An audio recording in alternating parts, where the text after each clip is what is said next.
जिंदाबाद जिंदाबाद, अरे जिंदाबाद जिंदाबाद, जिंदाबाद जिंदाबाद।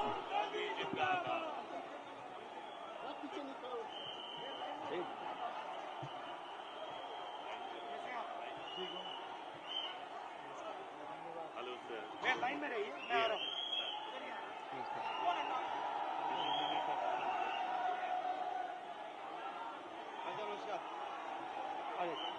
Hi sir.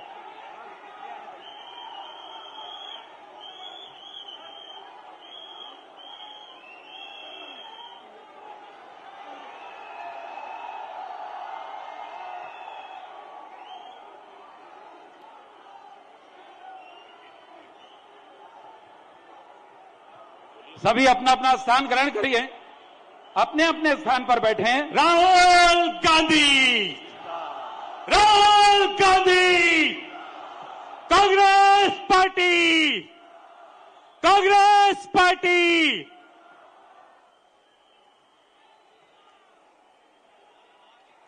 नहीं कुछ तो आपने जितना बोला उतना ही आप भी करेंगे संचालन जी। एक बार किराड़ जी जो अपने एमएलए 2 मिनट के लिए उनसे स्वागत करें। कौन से कोई भी नहीं बल्कि कराड़ा जी जी बस। परम सम्मानित, एक बार जोरदार तालियों से हम सबके नेता राहुल जी का स्वागत करें। राहुल जी, ये किसानों की धरती आपके ऐतिहासिक स्वागत के लिए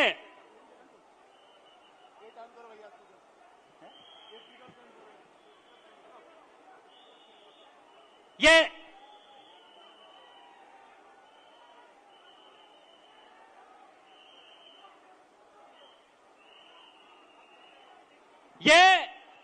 किसानों की धरती, ये जवानों की धरती आपके ऐतिहासिक स्वागत के लिए यहां पे तैयार है।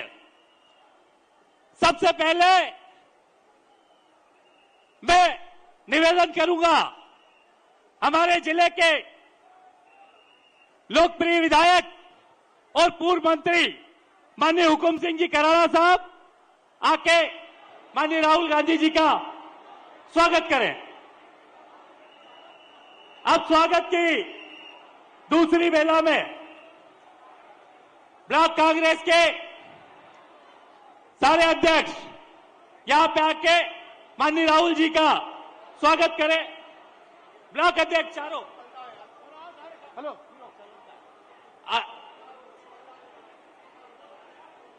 यहां पे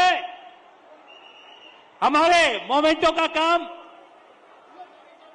सभी हमारे ब्लॉक अध्यक्ष आ जाए, जनपद अध्यक्ष और ब्लॉक अध्यक्ष। हमारे यहां पे पोलाय नगर परिषद के अध्यक्ष भाई पवन जी राजकुमार और उनके नेतृत्व में पूरी परिषद यहां पे एनएसयूआई और सब लोग यहां पे मिलके ऐतिहासिक स्वागत।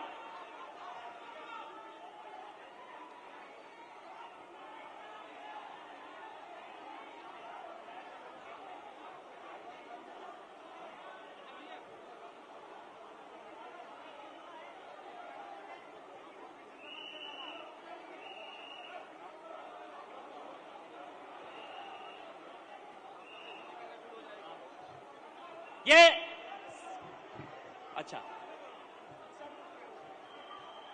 यहां पे माननीय राहुल जी से मैं निवेदन करना चाहूंगा कि स्वागत को हम खत्म करते हुए एक किसानों की बड़ी एक प्याज और लहसुन यहां की सबसे महत्वपूर्ण है, जिस प्याज के ऊपर 40% टैक्स इस सरकार ने लगाया है। मैं निवेदन करूंगा कि नगर परिषद अध्यक्ष जी और जिला अध्यक्ष जी और मैं भी आके प्याज और लहसुन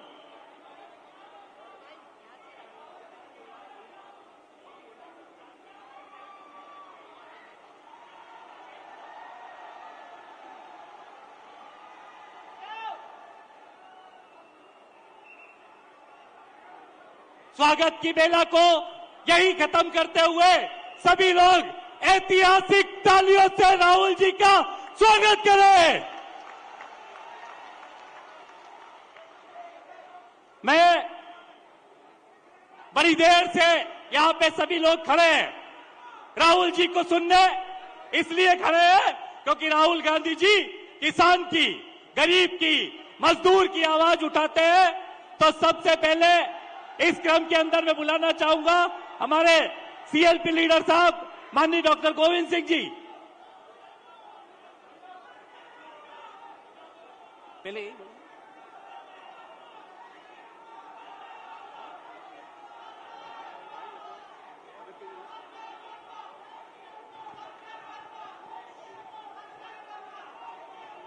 परम श्रद्धे हमारे नेता आदरणीय राहुल गांधी जी,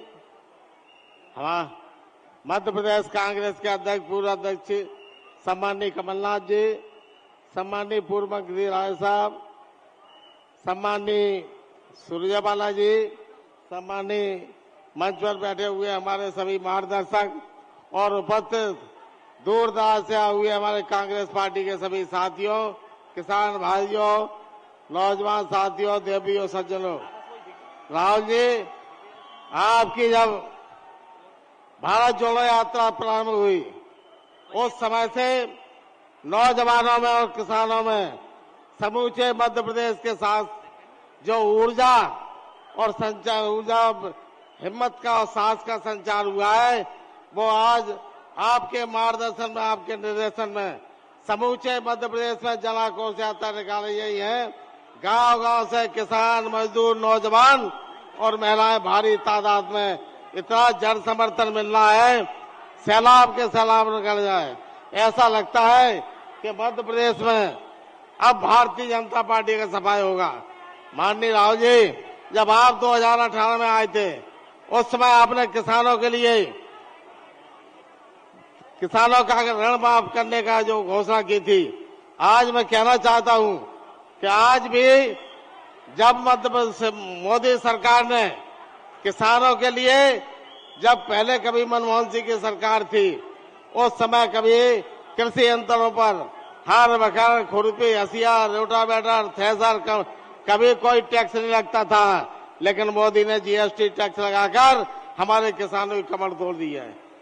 भारतीय जनता पार्टी के लोग नारा लगाते हैं कि प्रधानमंत्री नरेंद्र मोदी जी ने हर किसान को 6,000 रुपए प्रधानमंत्री किसान सम्मान निधि दी है। परंतु मैं पूछना चाहता हूं कि 2 हेक्टेयर वाले किसान, जो किसान भाई हैं, आप दौड़ लो, जब मनमोहन सिंह की सरकार थी 2014 में, उस समय जो डीजल का भाव था, उससे लेकर आज 2023 में 1 बीघा जमीन की लागत पर 730 रुपए की बढ़ोतरी हुई है और कुल मिलाकर 2 हेक्टेयर में 10 बीघा जमीन होती है, 7,300 रुपए उसकी केवल डीजल के भाव में भाव बढ़ गए। मैं कहना चाहता हूं मोदी जी, इससे तो न देते, अच्छा था किसानों को। आपने 6,000 रुपए किसान की जेब में, दाहिनी जेब में डाल दिए और 7,300 रुपए निकाल लिए। 1,300 रुपए की आपने ठगी केवल आपने किसानों को डीजल के कीमत में बढ़ाकर वसूली की है। इसी प्रकार आपने जीएसटी के मामले की है। मैं कहना चाहता हूं माननीय कमलनाथ जी से, हमारी अगर सरकार बनती है तो कम से कम किसानों के हित में उचित निर्णय लेना चाहिए। आज जो जनावकाश आता है, मध्य प्रदेश का किसान इसलिए आक्रोशित है, फसल के दाम नहीं मिले, कीमत ज्यादा, लागत बढ़ाई गई है और महिलाओं पर सबसे ज्यादा अत्याचार मध्य प्रदेश में है। नाबालिग बच्चियां सबसे ज्यादा गाय मध्य प्रदेश में, इसलिए महिलाओं और नाबालिग बच्चियों में आक्रोश है। इसी प्रकार पढ़ा लिखा नौजवान, गांव का नौजवान बेरोजगारी के कारण आत्महत्या करने को मजबूर है, इसलिए आक्रोश है। और इसी प्रकार छोटा व्यापारी, किसान, जो किसानों से इसकी रोजी रोटी चलती है, उस पर जीएसटी लगाने से पूरा व्यापारी आक्रोश है। आज हर वर्ग को मोदी और शिवराज सरकार ने ठगा है। शिवराज सिंह सरकार की आपके नेतृत्व में जो आक्रोश, उत्साह मध्य प्रदेश में पैदा हुआ है। नौजवान साथियों, ये आपका उत्साह चुनाव तक 2 महीने इसी उत्साह और होश के साथ आप ताकत के साथ बना रहे। इस गांव-गांव तक आप सैलाब लेकर आ जाएं। आप लोगों ने जो अभी यात्रा में जन आक्रोश यात्रा में जो सहयोग किया है उसके लिए आपको बहुत बहुत भूर प्रशंसा करता हूं, धन्यवाद देता हूं। जय हिंद। और हम सम्मानित राहुल जी से निवेदन करना चाहेंगे कि ये ऐतिहासिक जो सभा देख रहे हैं, आज सोयाबीन की कटाई चल रही है, गरीब मजदूर किसान हर वर्ग खेतों के अंदर बिजी है, पर उसके बावजूद आपके ऐतिहासिक स्वागत के लिए सभी लोग यहाँ पे जितने लोग अंदर है इससे ज्यादा बाहर सड़कों के ऊपर आपका इंतजार कर रहे हैं। ये इसलिए यहाँ पे खड़े हैं क्योंकि किसानों की स्थितियां बहुत आपसे उम्मीदें हैं कि किसान गरीब और मजदूर को आपसे उम्मीद है।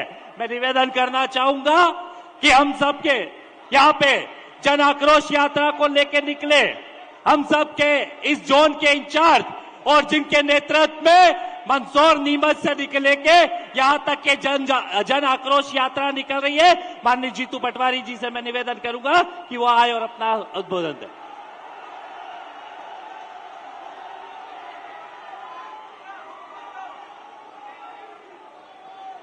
भारत माता की जय जवान, जय जवान। साथियों, आज हमारे बीच में एक ऐसा जन नायक, जन सेवक, जिन्होंने 3-4 किलोमीटर पैदल चलकर नफरत के बाजार में मोहब्बत की दुकान खोलने के लिए पूरे देश को मजबूर कर दिया। मैं आप सबसे अनुरोध करता हूं, अपनी जगह पे खड़े होकर राहुल जी के सम्मान में जोरदार तालियों से स्वागत करो। साथियों, 25,000 करोड़ रुपया पूरी मीडिया, सोशल मीडिया, जितनी ताकत थी पूरी राहुल जी के खिलाफ पिछले 10 साल में मोदी जी ने लगा दी। उसके बावजूद सत्य की जीत हुई और राहुल जी को पूरा देश सर आंखों पे, पलकों पे बिठा रहा है। फिर एक बार जोरदार तालियों से स्वागत करो। साथियों, 2 विचारधाराओं की लड़ाई है, 2 व्यक्तियों की लड़ाई है। एक देश को जोड़ना चाहता है प्रेम से, प्यार से, मोहब्बत से, और एक देश में बंटवारा चाहता है सत्ता के लिए, भाई से भाई को लड़ाना चाहता है सत्ता के लिए। आप और हम सबकी जिम्मेवारी है कि हम सब राहुल जी के साथ कंधे से कंधा मिलाकर इस लड़ाई में और ताकत दें, जिससे मध्य प्रदेश में पंजे की सरकार बने। आप सब तैयार हैं? एक है जन आक्रोश और एक है जन आशीर्वाद। जन आक्रोश, 1 करोड़ युवा बेरोजगार हैं। जन आक्रोश है कि जन आशीर्वाद है। 4 लाख करोड़ का कर्ज है। जन आक्रोश है कि जन आशीर्वाद है। 2 लाख बहनें गायब हो गई मध्य प्रदेश से। जन आशीर्वाद है कि जन आक्रोश है। 40 एग्जाम हुए बच्चों के, 40 में ही घपले। जन आक्रोश है कि जन आशीर्वाद है। किसानों की आत्महत्या में हम नंबर 1, किसान सबसे ज्यादा कर्जदार मध्य प्रदेश में। कर्मचारी आंदोलित, अतिथि विद्वान, अतिथि शिक्षक, हमारे वेतन भोगी कोटवाल सब परेशान। फिर जन आक्रोश है कि जन आशीर्वाद? निर्णय मध्य प्रदेश की जनता को लेना है। साथियों, लाडली बहना जाती हुई सरकार को याद आई है। जाती हुई सरकार को बहन की याद आई है। मध्य प्रदेश में 8 करोड़ लोग हैं, 4 करोड़ बहनें हैं। वोट के लिए 1 करोड़ बहनों को 1,000 देंगे। 18 साल से क्यों नहीं दिए? यह सवाल मध्य प्रदेश के आम जन में है या नहीं है? साथियों, मैं ज्यादा न बोलते हुए इतना ही अनुरोध करना चाहता हूं कि यह प्रदेश किसानों का प्रदेश है। मध्य प्रदेश में और देश में एक है कांग्रेस पार्टी, जिसने भूमि अधिग्रहण अधिनियम का कानून राहुल जी लेके आए। हमने 72,000 करोड़ के कर्ज माफ किए। 27 लाख किसानों के मध्य प्रदेश में कमलनाथ जी ने कर्ज माफ किए। हमने हर वो किसान का श्वेत क्रांति, ग्रीन रेवोल्यूशन सब लेके आए। और दूसरी तरफ है मंदसौर में 6 किसानों को गोली मारने वाली है भाजपा और शिवराज की सरकार। मध्य प्रदेश में 1 लाख किसानों पर मुकदमे लगाने वाली शिवराज सरकार, ये हमारे 700 किसान 3 काले कानून में जिनकी हत्या कर दी इस सरकार ने, वो भारतीय जनता पार्टी। मैं अंत में इतना ही कहूंगा कि देश समझ चुका है कि एक ऐसा व्यक्ति जो गरीब के, वंचित के, किसान के, ट्रैक्टर से, फर्नीचर के हमारे कारोबारी से, ड्राइवर से, हमारे कहां नहीं जाते राहुल गांधी, जरा उनके सम्मान में एक बार जोरदार तालियां बजाओ, दोनों हाथ ऊंचा करो, संकल्प लो कि हम इस बार कांग्रेस की सरकार बना के ही दम लेंगे। दोनों हाथ ऊंचा करके बताओ, सब एक साथ, भारत माता की। मैं बहुत बहुत धन्यवाद देना चाहूंगा माननीय जीतू पटवारी साहब का, जो इस ऐतिहासिक यात्रा को लेकर निकले हैं। और मैं बताना चाहूंगा माननीय राहुल जी को कि यहां पे आपको सिर्फ किसान ही नहीं, कई कर्मचारियों के संगठन भी 2 दिन से अप्रोच कर रहे हैं कि उनके साथ भी जो अत्याचार हो रहा है, चाहे पटवारी हो, चाहे कोटवार हो, चाहे शिक्षक हो, चाहे अलग अलग वर्गों से आने वाले लोग हो, इनके ज्ञापन आप तक पहुंचेंगे। उम्मीद कांग्रेस पार्टी से है कि कांग्रेस पार्टी यहां पे आएगी और सारी मांगे उनकी पूरी करने का काम करेंगी। अब मैं बुलाना चाहूंगा मध्य प्रदेश के पूर्व मुख्यमंत्री माननीय दिग्विजय सिंह साहब को। उन्होंने अपनी मौन स्वीकृति दी और कहा है कि उनकी बात माननीय राहुल गांधी जी करेंगे। मैं धन्यवाद दूंगा। अब हम सब के नेता माननीय कमलनाथ जी, जिनके नेतृत्व में किसान का कर्जा माफ हुआ और ऐतिहासिक रेगुलर किसानों का भी कर्जा माफ हुआ, गरीब की पेंशन बढ़ी, ऐसे नेता माननीय कमलनाथ जी को मैं आपके बीच में बुलाना चाहूंगा कि मध्य प्रदेश के पूर्व मुख्यमंत्री माननीय कमलनाथ जी का जोरदार तालियों के साथ उनका स्वागत हम करें।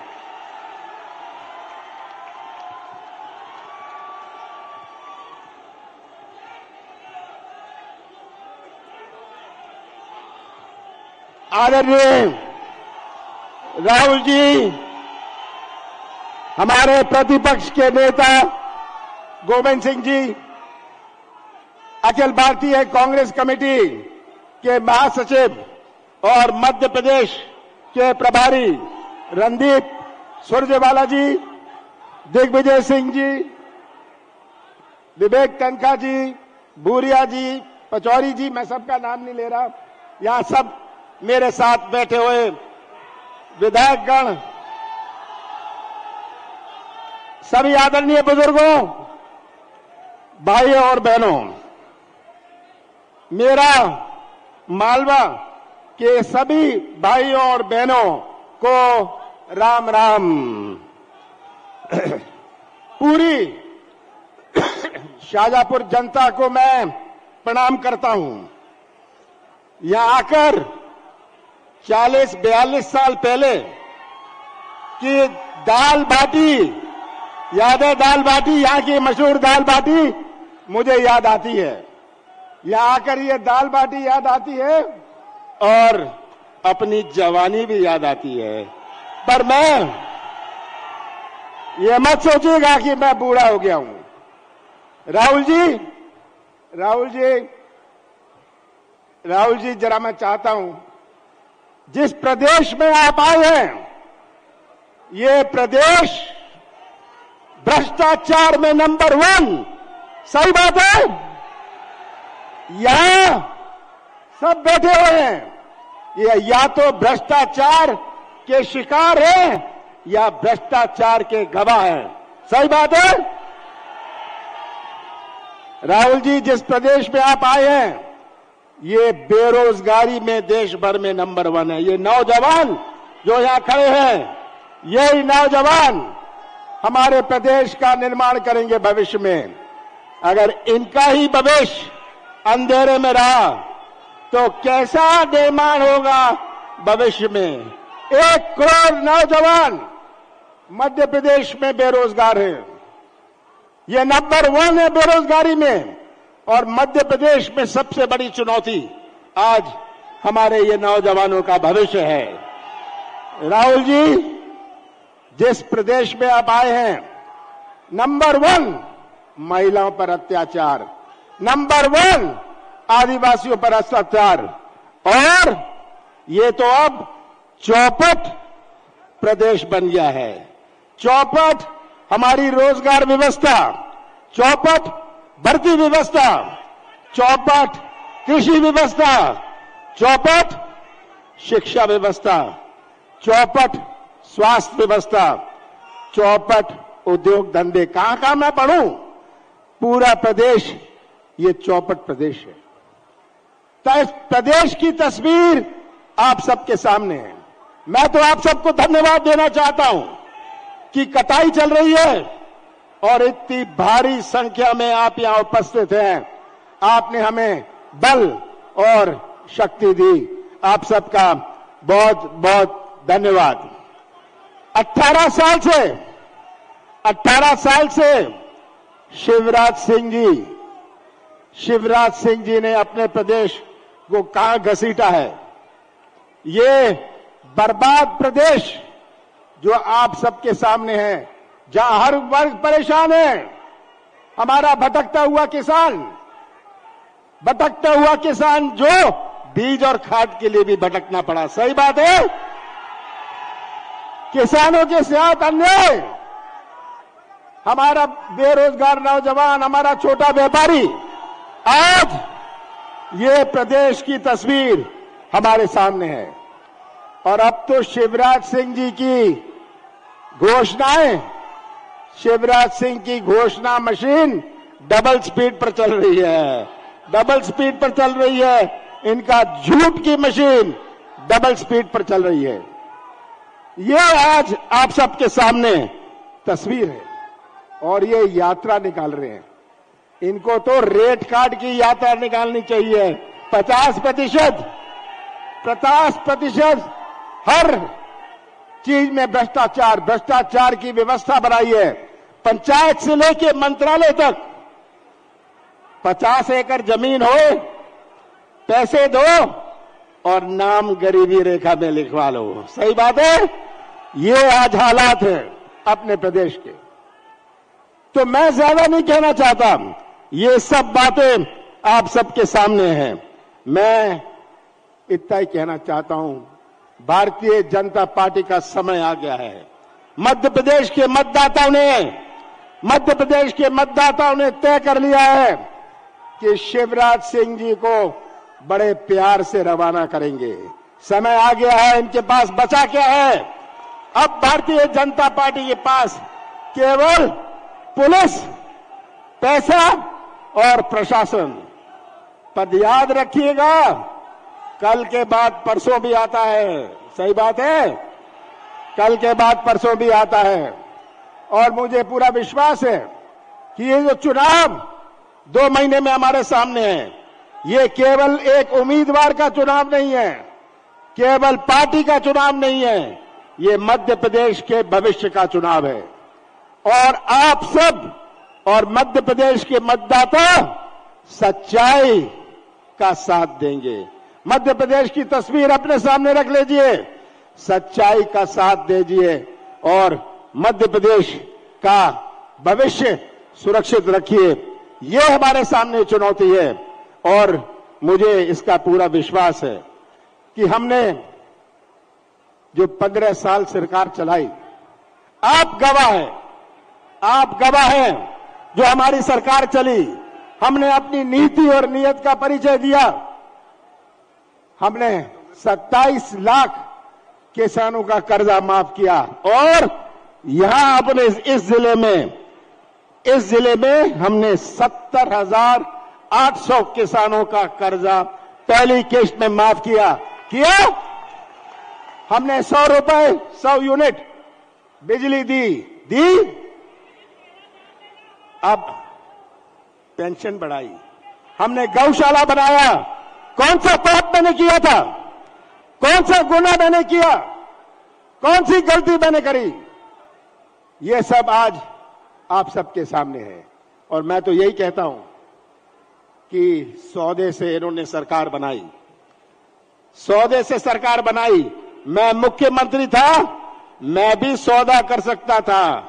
ये विधायक आते थे मेरे पास, इतने करोड़ रुपए मिल रहे हैं, मैंने कहा कि मैं सौदे से कुर्सी में नहीं बैठूंगा, मैं मध्य प्रदेश की पहचान सौदे से नहीं करने दूंगा।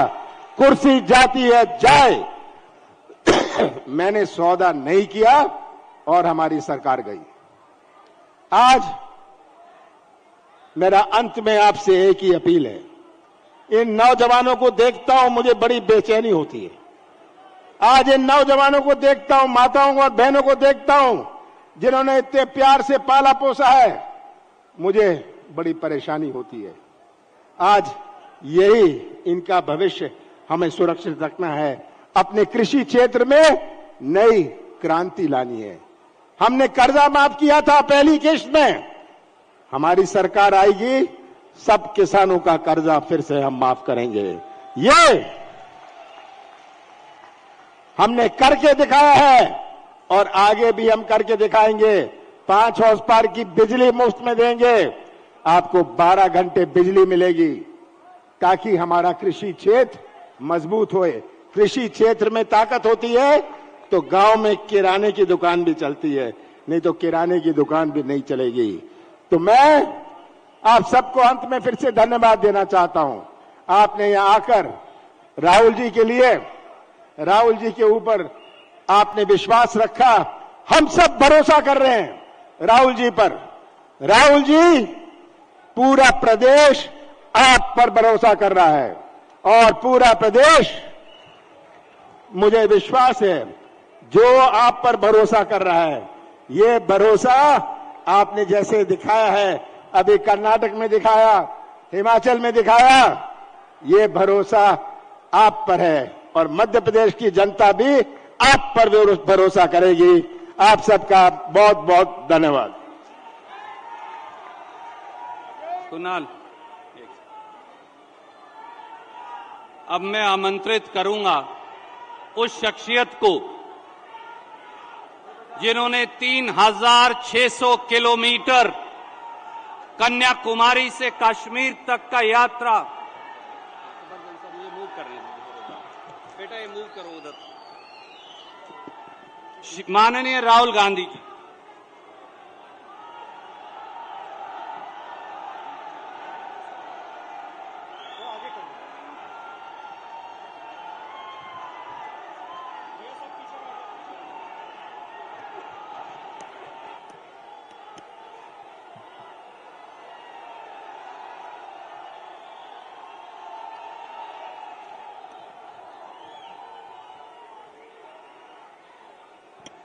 रणदीप सुरजेवाला जी,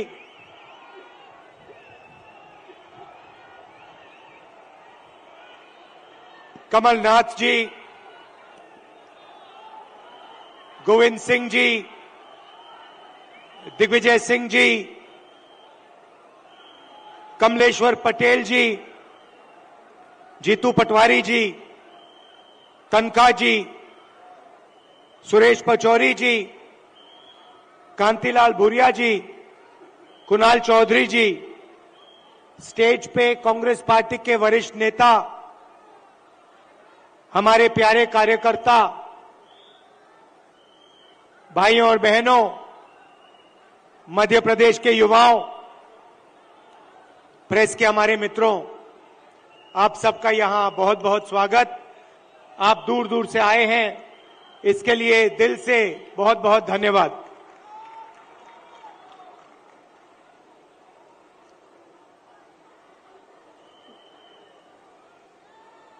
विचारधारा की लड़ाई है। एक तरफ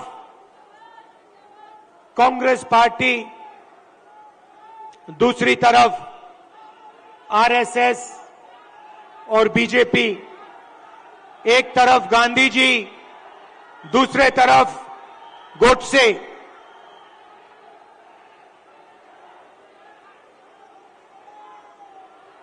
ये भैया इनको दिखाई नहीं दे रहा है। भैया प्रेस वाले थोड़े नीचे हो जाएं तो लोगों को दिखे।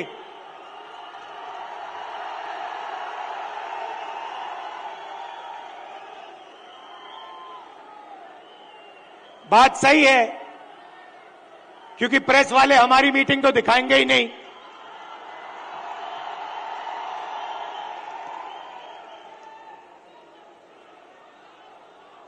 तो एक तरफ गांधी जी,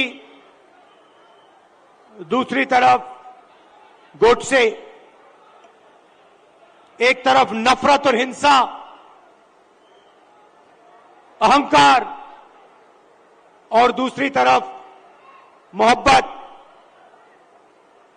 आदर, भाईचारा। अब देखिए, जहां भी ये जाते हैं नफरत फैलाते हैं, गुस्सा पैदा करते हैं। अब हुआ क्या? अब मध्य प्रदेश में, मध्य प्रदेश का युवा, मध्य प्रदेश का किसान इनसे नफरत करने लग गया है। जो उन्होंने जनता के साथ किया, अब जनता उनके साथ कर रही है। और इसीलिए हमने ये 7 यात्राएं, जन आक्रोश यात्राएं मध्य प्रदेश में निकाली हैं। इससे पहले भारत जोड़ो यात्रा में कन्याकुमारी से हम कश्मीर तक चले और मध्य प्रदेश से पैदल निकले।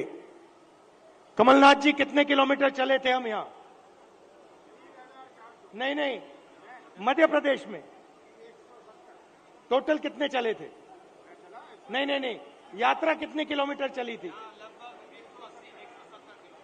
लगभग 180 किलोमीटर। हाँ, ये देखिए, 370 किलोमीटर हमारी यात्रा मध्य प्रदेश में चली थी। किसानों से मिले, युवाओं से मिले, माताएं बहनों से मिले। मुझे सिर्फ 2-3 बातें कही।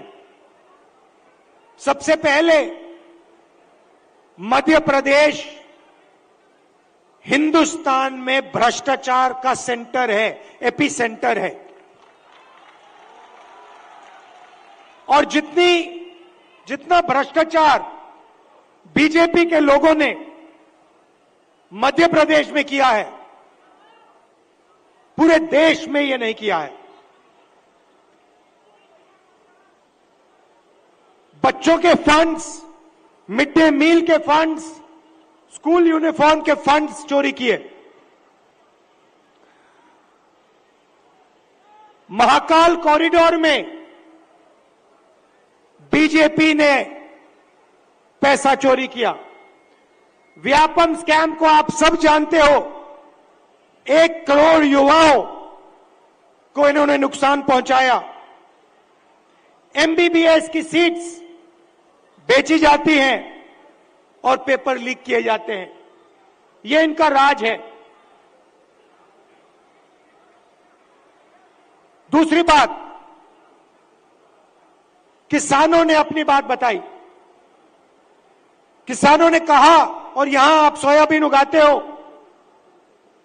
आप इसको सबसे अच्छी तरह समझोगे कि हमें मध्य प्रदेश की सरकार सही दाम नहीं देती है। अब आप जाइए, छत्तीसगढ़ में जाइए, पास जाइए, दूर नहीं है।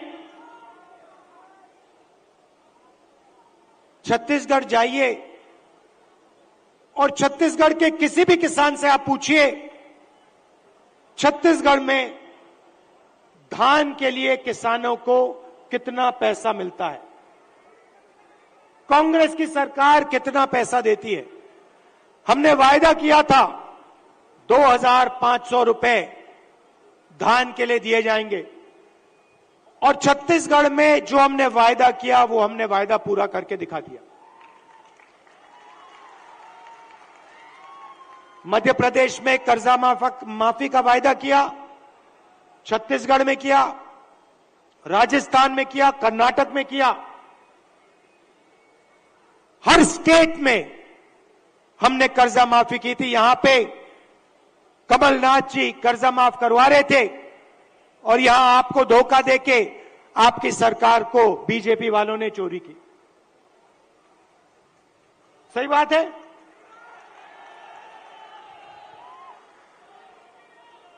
भाई और बहनों, 18,000 किसानों ने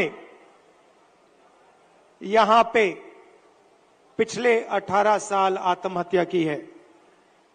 3 किसान हर रोज मध्य प्रदेश में मरते हैं। ये इनकी सरकार है। क्यों? क्योंकि ये चुने हुए लोगों के लिए काम करते हैं। पहली बार हिंदुस्तान की हिस्ट्री में पहली बार किसान टैक्स दे रहा है। इन्होंने जीएसटी लागू की और 5 कानून लाए, काले कानून, किसानों को दबाने के, खत्म करने के कानून। हिंदुस्तान के सारे किसान इनके खिलाफ खड़े हो गए।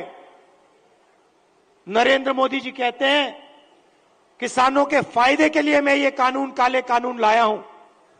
अगर किसानों के फायदे के लिए कानून लाए तो किसान सड़क पे क्यों उतरे हैं?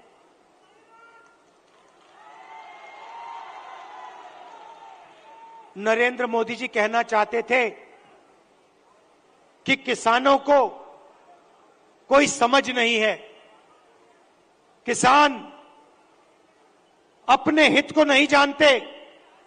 नरेंद्र मोदी कहना चाहते थे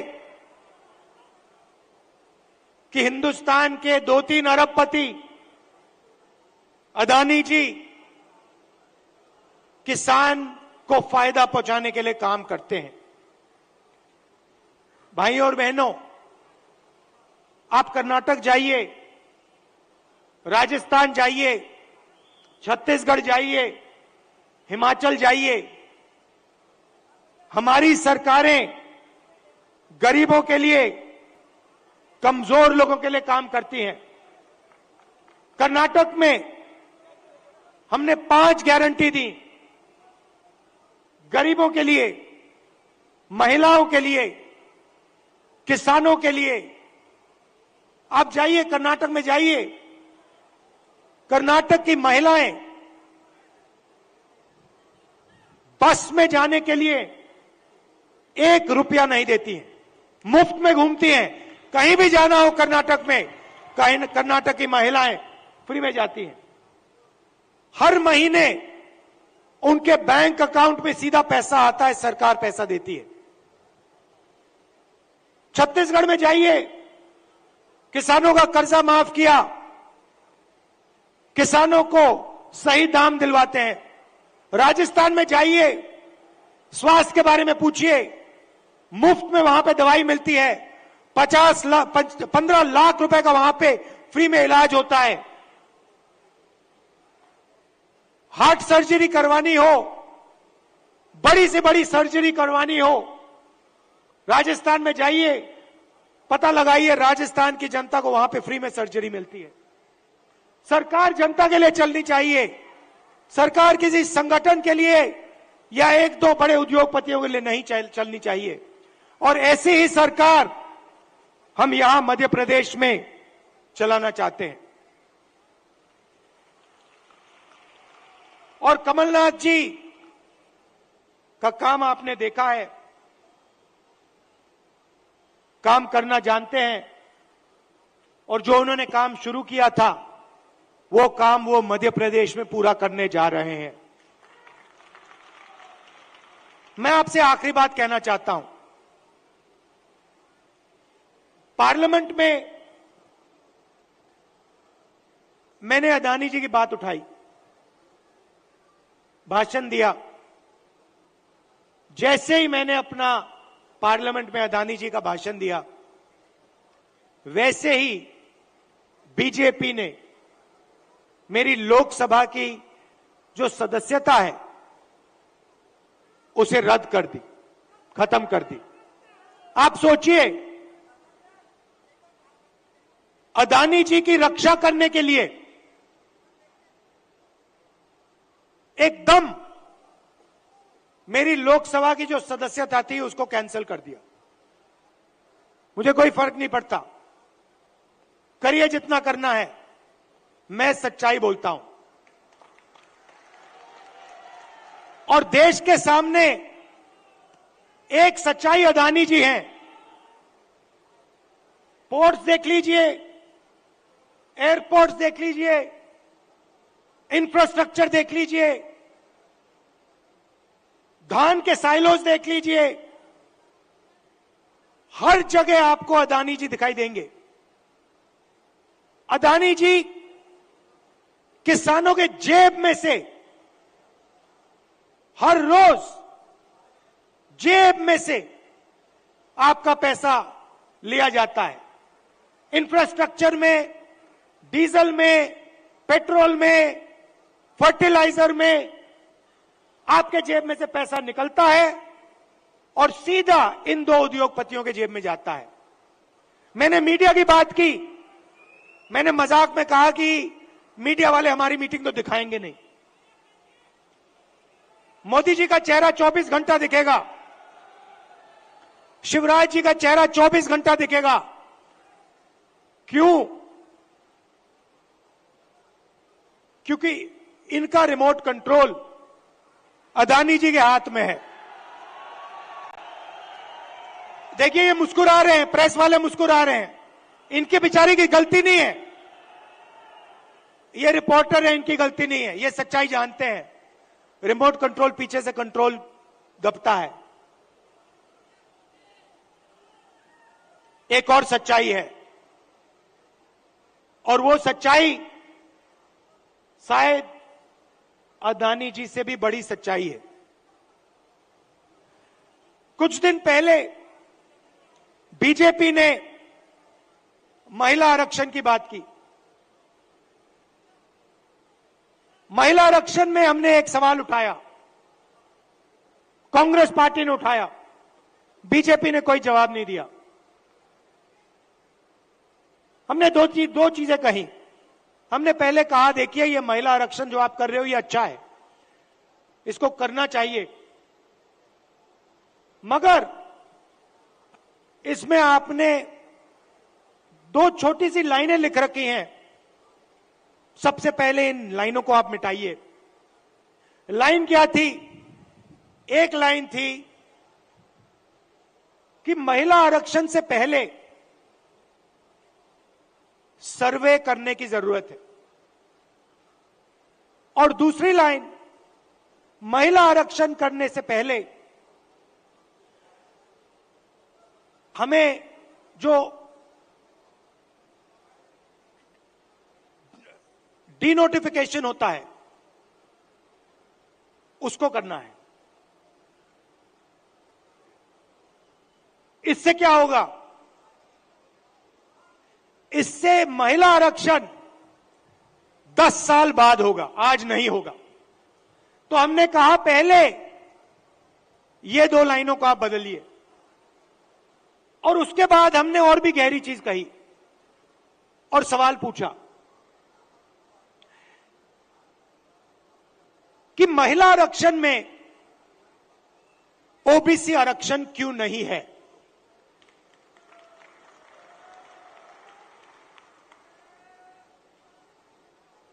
ओबीसी आरक्षण महिला आरक्षण में आपने क्यों नहीं दिया? नरेंद्र मोदी जी, आप कहते हैं कि आप ओबीसी के लिए काम करते हैं, आप ओबीसी के नेता हैं, तो आपने महिला आरक्षण के अंदर के बीच में ओबीसी आरक्षण क्यों नहीं किया? अब भाषण से पहले मैंने आंकड़े देखे और मैं हैरान हो गया। भाइयों और बहनों, नरेंद्र मोदी कहते हैं कि बीजेपी में ओबीसी के एमएलए और एमपी हैं। सबसे पहले कांग्रेस के तीन चीफ मिनिस्टर ओबीसी हैं, ये याद रखिए आप। हमारी 4 सरकारें हैं, 3 हमारे ओबीसी चीफ मिनिस्टर हैं। दूसरी बात, आप पार्लियामेंट में, विधानसभा में चले जाइए और बीजेपी के किसी भी एमएलए से पूछ लीजिए, एमपी से पूछ लीजिए, आपसे कुछ पूछा जाता है क्या? जब कानून बनाए जाते हैं आपसे कुछ पूछा जाता है? आपको कहेंगे भैया हमारे से कुछ कोई नहीं पूछता। कानून आरएसएस वाले लोग बनाते हैं, कानून अफसर बनाते हैं, कानून बीजेपी के एमएलए और एमपी नहीं बनाते। सच्चाई भाइयों और बहनों एक और है, सच्चाई यह है कि हिंदुस्तान को 90 अफसर चलाते हैं। कैबिनेट सेक्रेटरी और secretary of government of India Hindustan की सरकार को चलाते हैं। 90 लोग ये कानून बनाते हैं, ये निर्णय लेते हैं पैसा किधर जाएगा, कितना पैसा कहां जाता है। अब मैं आपसे सवाल पूछना चाहता हूं, बीजेपी के 10 साल से सरकार है, 90 अफसर सेक्रेटरी हिंदुस्तान को चलाते हैं। मैं हिंदुस्तान के सब ओबीसी से पूछना चाहता हूं, नरेंद्र मोदी जी कहते हैं आपकी भागीदारी है हिंदुस्तान की सरकार में, मध्य प्रदेश की सरकार में, आप मुझे बता दो, आपका ध्यान इधर उधर करते हैं। दूसरा सवाल आपसे पूछता हूं, हिंदुस्तान की सरकार का बजट लाखों करोड़ रुपए का बजट है। मैं आपसे पूछता हूं, ये जो 3 ओबीसी अफसर हैं, इनकी भागीदारी कितनी है? ये बजट पे कितने रुपए पर निर्णय लेते हैं, मुझे बता दो। मैं आपको बताता हूं, तकरीबन 45 लाख करोड़ रुपए का बजट है। आप मुझे बताओ, ओबीसी अफसर कितने रुपए पर निर्णय लेते हैं, मुझे बता दो।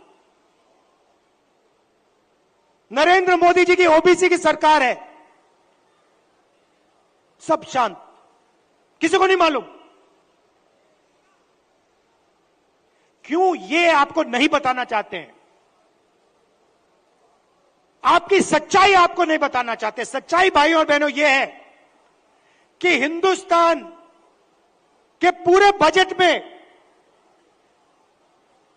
5% की भागीदारी ओबीसी के अफसरों के हाथ में है। ओबीसी अफसर 3 हैं 90 में से, और 5% बजट को कंट्रोल करते हैं। यह है नरेंद्र मोदी जी का काम।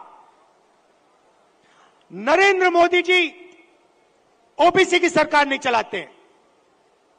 नरेंद्र मोदी जी का काम जो आरएसएस ने उनको दिया है, आपका ध्यान इधर उधर करने का है, नफरत फैलाने का है, हिंसा फैलाने का है। अगर सचमुच में नरेंद्र मोदी जी ओबीसी के लिए काम करते थे तो 90 में से 3 अफसर ओबीसी के कैसे हैं? 3-4 साल पहले एक भी अफसर नहीं था ओबीसी का। हिंदुस्तान को तो ये चलाते हैं। शिक्षा में कितना पैसा जाएगा, स्वास्थ्य में कितना पैसा जाएगा, नरेगा कैसे बनेगा, भोजन का अधिकार कैसे डिजाइन होगा, ये तो इन 90 अफसर निर्णय लेते हैं। भाई और बहनों, ओबीसी की सरकार नहीं है। और देखिए, जैसे ही मैं ये बात कहता हूं, आप नोट करना, आज मैंने यहां खुले में यह बात बोली है, ये सारे के सारे टीवी कैमरा बंद हो जाएंगे।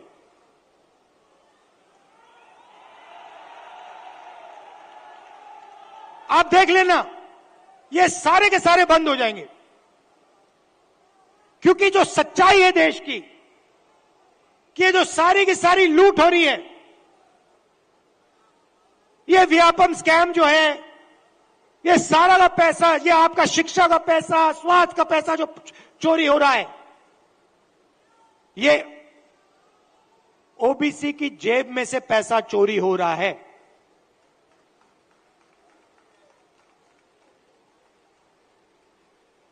यह मैं आपसे कहना चाहता था, इसको आप मत भूलिए। सबसे जरूरी चीज, जैसे कमलनाथ जी को चोट लगी, आपको चोट लगी सुना है, लगी ना? कमलनाथ जी यात्रा में निकले, रथ के कोने पे खड़े थे, बहुत भारी भीड़ थी, धक्का लगा, घुटने में चोट लगी। कमलनाथ जी जैसे ही आप अस्पताल गए, पहला काम क्या हुआ? डॉक्टर ने पहला काम क्या किया बताइए?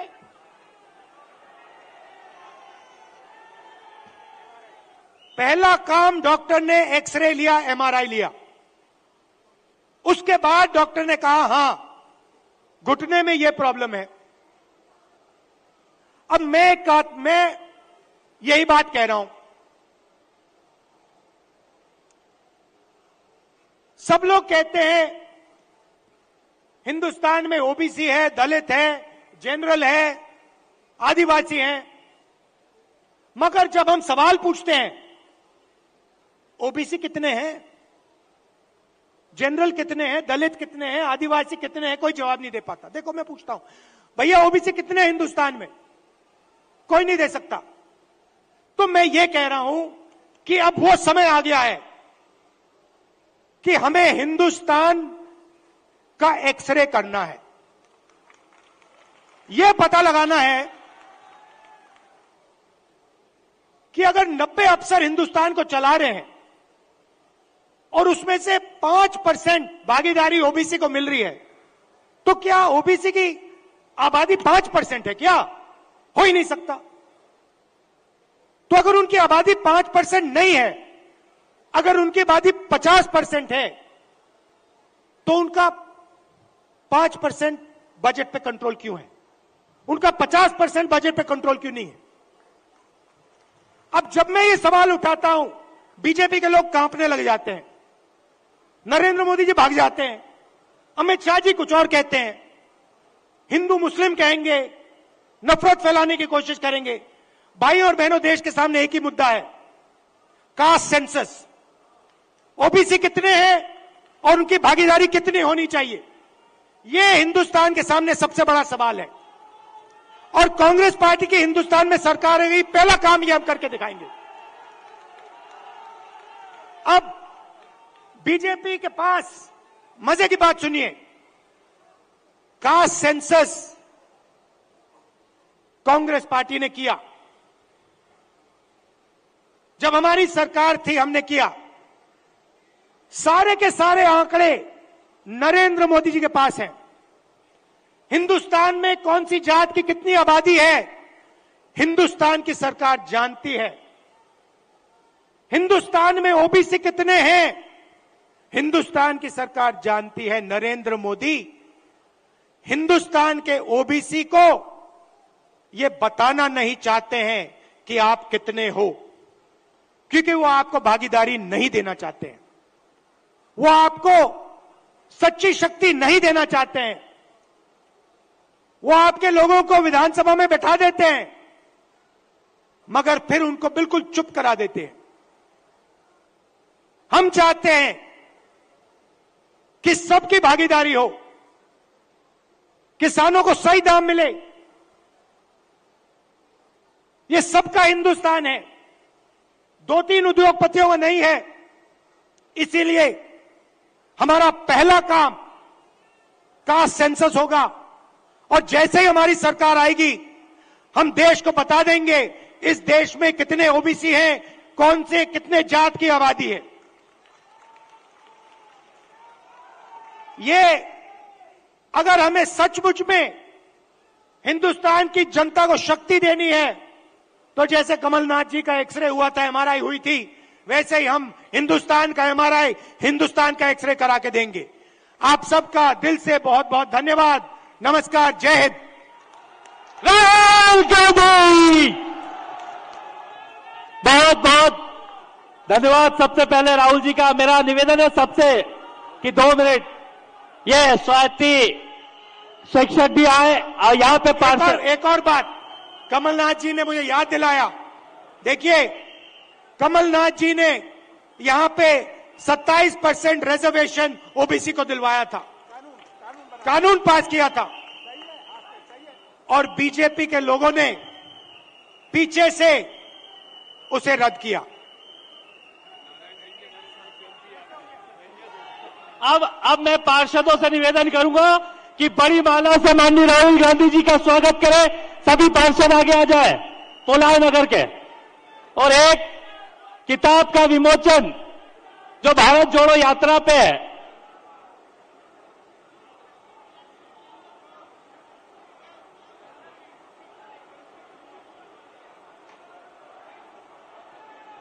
जिला अध्यक्ष योगेंद्र सिंह जी बंटी बना साहब अब आभार प्रदर्शन करेंगे।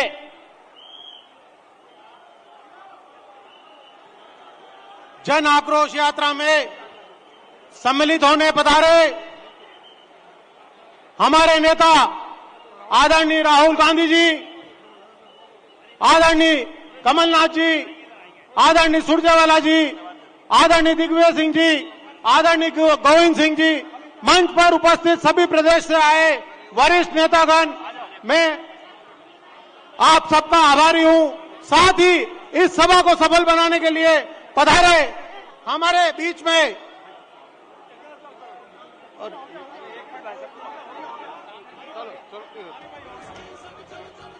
खेत खलिहान चलो चलो, मजदूर किसान चलो चलो, हाथों में लो धान चलो चलो, बदले सरकार चलो। किसान की ये सच्चाई है, सीने पर गोली खाई है, चीखे भी अब खामोश है, ये जनता का आक्रोश है। बहनों के संग बस छल हुआ, हर झूठा वादा विफल हुआ, हर नारी का जय घोष है, ये जनता का आक्रोश है। ये जन आक्रोश है, ये जन आक्रोश है, ये जन आक्रोश है, ये जन आक्रोश है। आभार आभार